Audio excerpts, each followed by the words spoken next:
Hi everyone. Today we are moving into chapter 10 from the textbook, and chapter 10 is going to cover sequences and series. So sequences and series is going to be a complete change of pace from integrals and derivatives. And honestly, this does not have a ton to do with calculus. You can use a lot of really cool calculus applications on these types of problems, but we really won't be dealing as much in this next chapter with derivatives and integrals. Sequences and series deal more with finite things. So things that you can count are, for example, the integers, which aren't finite, but maybe not so much as continuous functions like the function of x squared or something like that. So these have a lot of applications, especially in computer science, say. And this is kind of more what my area of interest is in. I use sequences and especially series all the time in my own math. So I'm really excited about these, and I'm happy I get to talk about them with all of you. So we should probably start by actually explaining what a sequence is and what a series is. So a sequence, and just the most simple basic definition of this, is an infinite ordered list. Ordered.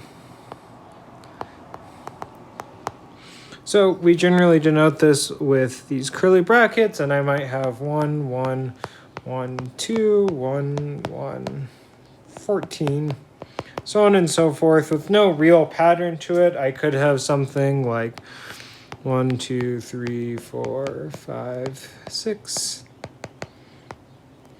I could have something that's even just all zeros, the entire way, all the way up to infinity. All right, so these are all three different ideas or different examples of what a sequence is. So in general, we're going to use the notation that curly brackets a n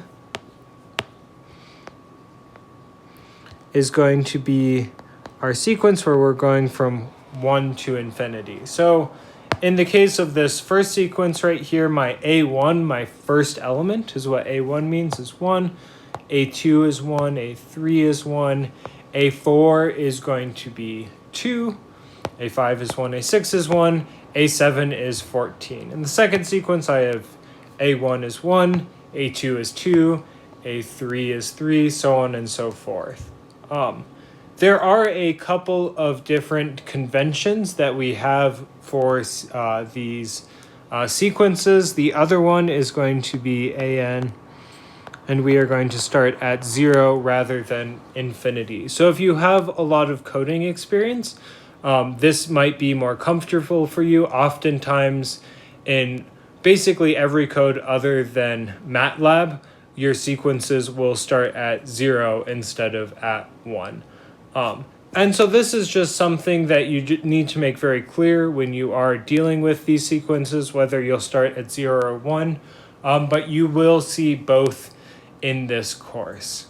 So there are a few different ways we can give explicit descriptions of what a sequence is, and the first of these is we just have an explicit formula.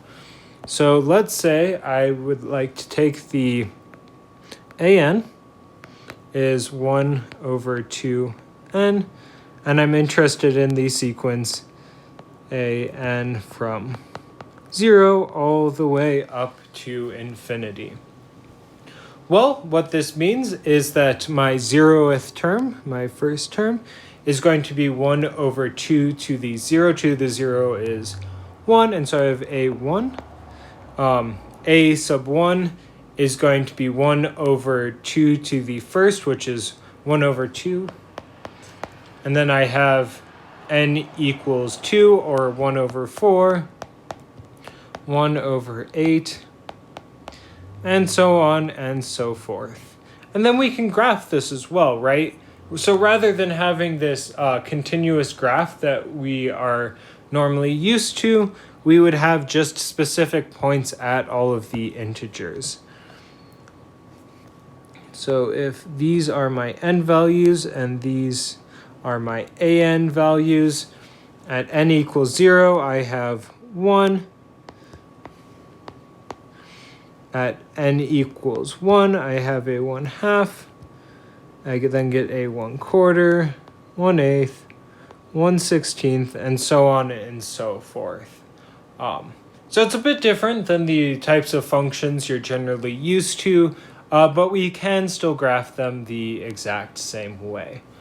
So just another slightly more complicated example, but really not too bad, is let's just say we have an as -1 to the n times n over n squared plus 1. And I'm interested in the sequence an ranging from 1 to infinity. Right, again, these are ordered lists. This is something to very much keep in mind. So my first element is going to be a1, my second element is a2, my third element is a3, so on and so forth. I can't just calculate a15 and throw it in the middle. The order is going to matter for these sequences.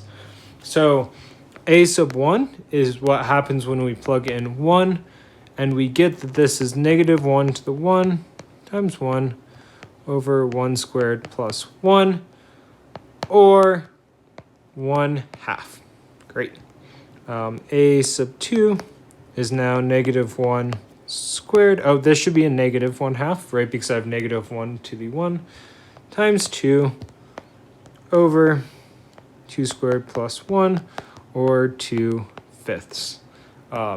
A sub 3 is -1 cubed times 3 over 3 squared plus 1, or -3/10, and so on and so forth. Let's just do one more term so we get an idea of what this is going to be. A4 is -1 to the 4th, which will be a positive 1. I have an even number of 1s I'm multiplying together, times 4 over 4 squared plus 1, or 4 over 17. And again, we can graph this function and see what it's going to look like. So we have a graph where this is again our n values and these are a sub n values. We have negative values, so let's make this a bit more even. So n, a sub n, 1, 2, 3, 4. At 1, we have a -1/2, so that's something like this. Then we have at 2, a 2/5, -3/10, 4/17, and it will kind of do this jumping up and down action we can see here, where we are switching between positive and negative numbers. And this kind of makes sense if we look at our formula, right? We have this -1 to the n, and so for even n's it will be positive, for odd n's it's going to be negative. Okay. So the second way we could possibly be given these numbers is going to be what are called recurrence formulas or recurrence relationships.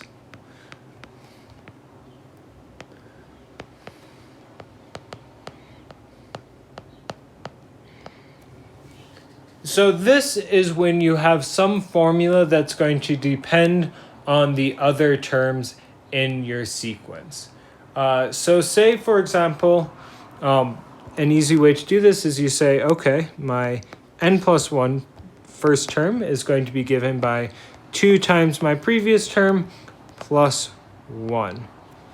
All right, and now what we have right now is not quite enough information to start. We also need some starting value that we would like to deal with, right? We need something to start so that we can always get our next term. So in particular, let's say we have a sub 1 equals 1, and we're interested in a sub n from n equals 1 to infinity. So just calculating the first couple of terms of this, if my n value here is 1, I have a sub 2 is 2 times a sub 1 plus 1, which is going to be 2 times 1 plus 1, or 3. Okay. This means that a sub 3 is 2 times a sub 2 plus 1, right? So you can see that each term in the sequence is going to depend on my other terms. So this is 2 times 3 plus 1, or 7. A sub 4 then is 2 times a sub 3, so 2 times 7 plus 1, or 15. And we could keep going on and on and on. But this sequence is going to look like 1, and then a sub 2 is 3, a sub 3 is 7, 15, so on and so forth. And we can see, right, we have this recurrence relationship where this 3 here is given by 2 times 1 plus 1, 7, 2 times 3 plus 1, 15, 2 times 7 plus 1. So rather than having a nice formula where we could say calculate the 100th term of this sequence really easily, recurrence relations require you to actually go through and calculate each term individually for all of the smaller terms leading up to the term that you might want to calculate. So different way of expressing how a sequence might look, but an equally valid way. And these come up a lot if you are, say, counting something is a big application of this, where you might want to use some information about previous iterations in order to get information on your next iteration. So what we can also do is we can also take a sequence that we know, and we can come up with either explicit or recurrence formulas for this sequence.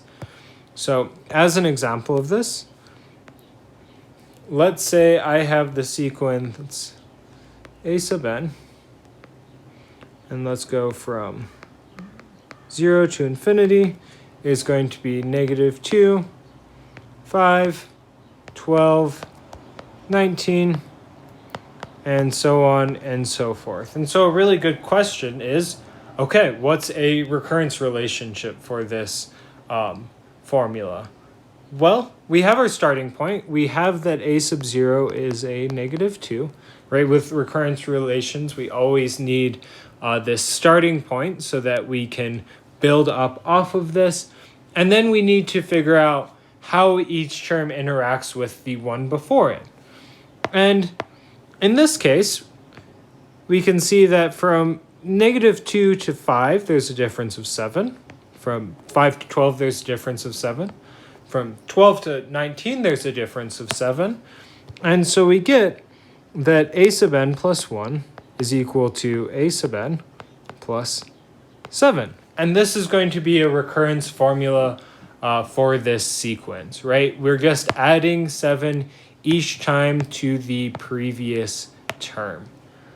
And then you could also ask, in this case, well, what about an explicit formula, right? So rather than having this recurrence formula where I have to calculate all the previous terms to figure out what something is, could I maybe come up with an explicit formula for this? And in this case, yes, we can. So when we think about it, right, we're adding 7 each time to our number, right? So for our second time, we've added 7 twice. For our third time, for our second time, we've added 7 once. For our third time, we've added 7 twice, and so on and so forth, right? So this is kind of saying something like, we might expect a sub n to be something like 7 times n, right? Because this is the number of times we need to add 7 from the previous terms in order to get a sub n. Well, this isn't quite right, because this would give me a sub 0 equals 0. So I can say, okay, well, let's let a sub n equal 7 times n minus 2. This gives me a sub 0 equals negative 2. And we can check that this is going to work for the other values that we have, right? A sub 1, in this case, is 7 times 1 minus 2, or 5. A sub 2 is 14 minus 2, or for 12, and so on and so forth. And so this is a sequence which can both be given by this nice explicit formula of the 7n minus 2, or this recurrence relation right here where we add 7 each time. Okay. And let's do another quick example of this. Let's let my sequence, and we'll start at 0 again, from 0 to infinity, be 3, 6, 12, 24, 48, so on and so forth. Okay, so first ideas out there, we might see if we can add the same thing each time in order to get the next result. So between 3 and 6 is 3. Well, between 6 and 12 is 6, not 3 anymore. So we won't this time have this recurrence formula where we have just adding the same thing each time. However, if we look a bit more closely and stare at this for a while, we can see that if we multiply 3 by 2, we're going to get 6. If we multiply 6 by 2, we're going to get 12. Multiply 12 by 2, we're going to get 24. And so this leads us to the recurrence formula that a sub n plus 1 is 2 times the previous term, 2 times a sub n, right? Which is exactly what we were saying before. And as always, you always need the first term for your recurrence formula. And so we need that my first term, a sub 0, is going to be 3. And that's how we are going to start out this recurrence formula. All right, well, let's do the same thing. Let's see if we can come up with an explicit formula for this sequence rather than the recurrence formula. Well, for the a sub 1 here, we've multiplied by 2 once. A sub 2, we've multiplied by 2 twice, like a 2 squared. A sub 3, we've multiplied by 2 3 times. So, kind of using the same reasoning we had before, we might expect something like 2 to the n. Okay, again, this doesn't work for a sub 0 as, or a sub 0 because we get 1 here instead of 3. Okay, well, let's try the same thing we did last time. Let's add 2, see if that works. A sub n is 2 to the n plus 2. Okay, well, this gives me a sub 0 as 3. Great. But if I plug in a sub 1, I'm getting 2 to the first plus 2, or 4. So this also doesn't work. Well, instead of adding 2 to it, let's try multiplying by 2, see if that works. So or multiplying by 3. 3 times 2 to the n. Well, in this case, we have a sub 0 as 3 times 1. A sub 1 as 3 times 2, or 6. A sub 2 as 3 times 2 squared, or 3 times 4, as 12, and so on and so forth. And so we can see that this is going to match exactly with the sequence that we have. So this is going to be our 2 formulas for the sequence. And there's a big field in mathematics, or not a huge field, but something that people do work on, where if you are given a recurrence formula, trying to get an explicit formula from the recurrence formula. Because oftentimes, right, if you are trying to calculate a sub 10 million or something, you don't necessarily want to find all of the previous terms out. That just takes computationally a lot of time. And so for a lot of cases, it's much nicer to have an explicit formula, but a lot of times the recurrence formula is a lot better of a formula to have. It just looks nicer, it's a lot simpler. So there are trade-offs to recursive formulas versus explicit formulas. And in this class, we'll really only be talking about where the recurrence formula is based on the previous term. However, recurrence formulas in general could be based on any number of the previous terms as well. And so this makes them a bit more complicated. If you've ever heard of the Fibonacci sequence, this is a great example where you have to add up the two previous terms in order to get your next term. So this is a recurrence formula which is based on two previous terms instead of just the single previous term. Okay. So what we are most interested in this chapter is going to be specifically limits of these sequences. So limits of sequences,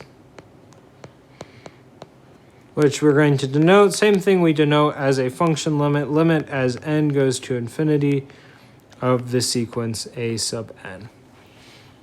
And more or less what this means is this is going to equal some number L if as we get really, really, really big n values, we're going to get arbitrarily close to L. So if we go out far enough in our sequence, we can shrink the gap between our sequence and between our limiting value L so it's arbitrarily close to each other. So a big portion of this chapter is going to be dealing with these limits, determining whether they exist or how we can tell they exist or what values they have, especially when we talk about series, which we'll talk about in a few minutes during this lecture. But it's a good idea to just get some intuition about these limits and talk about what we might expect these limits to be for sequences before we actually determine how to determine what they're going to be. So let's do a couple of examples. First, let's take an example of the sequence, and we'll start at 1 here to infinity, and we will use a sub n as -1 to the n squared plus 1. Okay, so what we're going to do, let's just go through a couple of terms in this sequence. We'll graph it, and then we'll talk about what we might guess the limit is going to be. Okay. So a sub 1 is -1 to the first over 1 squared plus 1, or -1/2.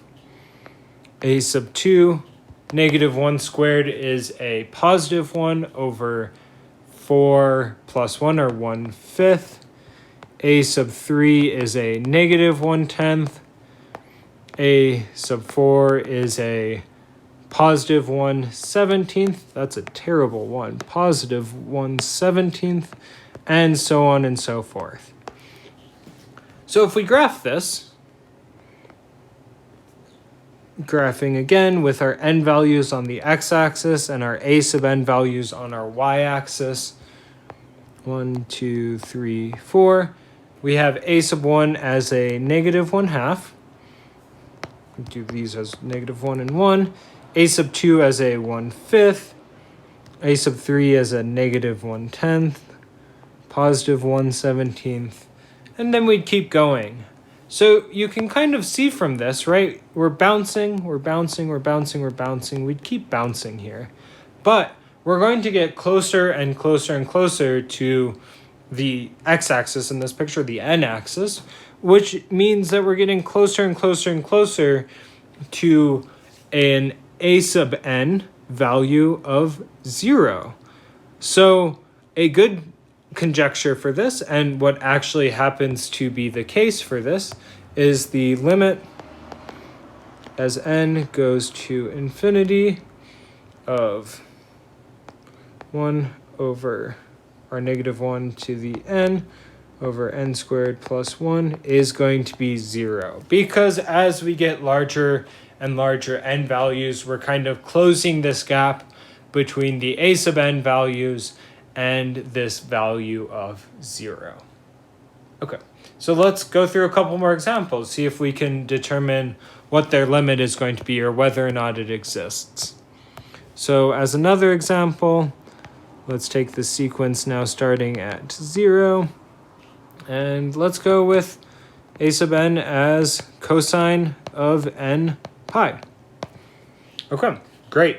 So cosine of 0 pi, or 0, well, this is 1. Cosine of pi, so 1 times pi, is a -1. Cosine of 2 pi, we've gone all the way around the unit circle. We're back at 1, back at -1, back at 1, back at -1, so on and so forth. So if we graph this, well, at 0 we have this -1, this is 1, and a sub n. At 0 we have 1. 2, 3, 4, 5. At 1 we have -1, +1, -1, +1, -1. And we can see from this graph here that we're not really getting closer to a value. So for all of the even terms, we're up at 1, but for all of the odd terms, we're down at -1. So no matter how far we go out in this sequence, we're never getting closer to some value that we might have a limit as. So what we say in this is limit as n goes to infinity, a sub n does not exist. We also say that it diverges in this case, similar to the improper integrals. Okay, so one more example about these limits, and then we will move on to series. So we'll do one with recurrence formulas. Let me pull this up right here of a sub n plus 1 as -2, a sub n, and a sub 0 as 1. Okay, a sub 0 as 1 will give me an a sub 1 as -2 times a sub 0, or -2. A sub 2 is -2 times a sub 1, or -2 times -2, which is 4. A sub 3, -2 times 4, -8. A sub 4 is a positive 16. And so graphing this one, we can see a kind of similar thing to the previous case. N, a sub n, 1, 2, 3, 4, where at a sub 0 we're at 1, -2, positive 4, -8, positive 16. So not only in this case are we not getting closer and closer to some value, but we're actually getting more and more spread out. So similar to the previous case, the limit of this a sub n, as n goes to infinity, does not exist. Because we're never getting closer and closer to some specific value. One important thing to note, and I didn't do an example of it here, we can have limits that are going to tend to something that is not 0. So for example, if I had a sequence that had this as my 1 right here, and it looked like this, where I'm getting closer and closer and closer to this 1 value here, right, the limit as n goes to infinity of this sequence would be 1. So this is just a good thing to keep in mind, that just because limits exist doesn't necessarily mean that they are going to be a limit value of 0. Okay. So the second thing we're going to talk about today is going to be infinite series, which is very, very closely related to sequences.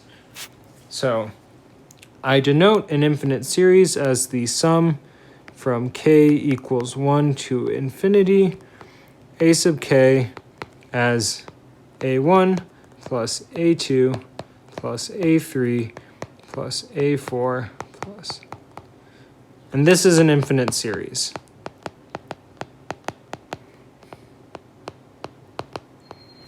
So just a bit of notation, this weird looking thing is a capital sigma in the Greek alphabet. This bottom part of k equals 1, the 1 means it's the smallest index that I'm interested in, and the k is the variable appearing in my series. And the infinity just means that I am going all the way up to infinity. I'm never stopping at any point. Okay. So a big thing that we will be going through, and actually the main thing in chapter 10, is going to be whether when we add all of these things up, they give me an infinite answer, or they give me a finite answer, they give me something that might converge or might not converge. So how we talk about this is we talk about this with regard to partial sums.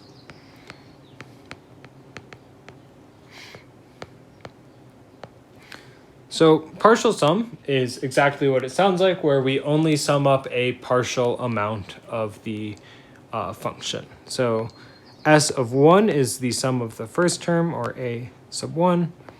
S sub 2 is sum of the first two terms, a sub 1 plus a sub 2. S sub 3 is a sub 1 plus a sub 2 plus a sub 3, so on and so forth. So if we'd like to denote s sub n, this is going to be equal to the sum from k equals 1 to n of a sub k. Right, where now this n denotes the largest thing that I am interested in summing. So I'm going to sum up a1, a2, a3, all the way up to an. So a1 plus a2 plus some stuff in the middle plus a sub n. Great. And what we do with this is we say, okay, well, we have these partial sums here, and then s sub 1, s sub 2, s sub 3, so on and so forth. Well, these form a sequence.